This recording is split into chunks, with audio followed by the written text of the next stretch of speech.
What's up, guys? Welcome back to another video. Today, I'm going to be talking to you about Esther Chapter 3. I'm going to give you an introduction and I'm going to give you the breakdown at the end. So stick with me to the end so I can give you that breakdown.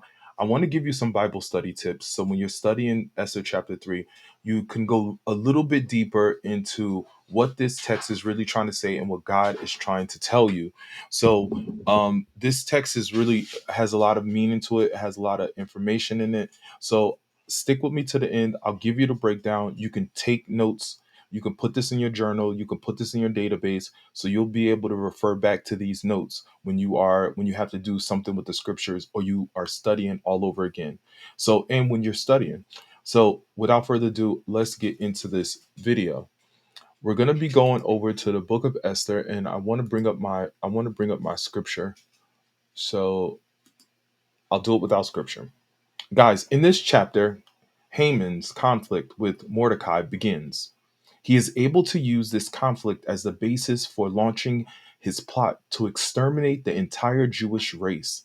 The story that follows can be compared to two stories in the book of Daniel, the story of the three young Hebrew men who refused to bow down to the golden image of Nebuchadnezzar in Daniel chapter 3, and the story of the officials who plotted against Daniel for praying to God instead of bowing to the King Darius. This is covered in Daniel chapter 6.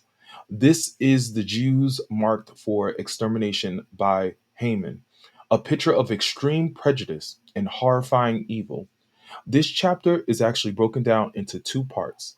The first part is Haman's anger. Pay attention to Haman's anger against Mordecai and the Jewish people. This shows us that picture of extreme prejudice and hatred. And this is covered actually in verses 1 to 6. Also, Haman's plot to exterminate the Jews. This gives us a picture of brutality and horrifying evil. And they sit back and have a drink after making it official and send it to all the providences. So you're gonna enjoy this study. If you like this video, hit the thumbs up button. If you have any questions, put them in the comments below. If you type amen, I'll send you a personal message.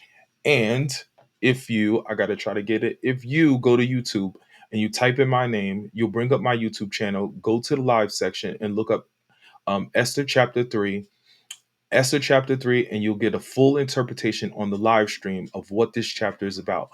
Also, you can actually go to my playlist as well and you can look at the whole book so far of what we studied in my playlist of the book of Esther. So thank you for watching. God bless you. God bless your family. And I'll see you in the next video.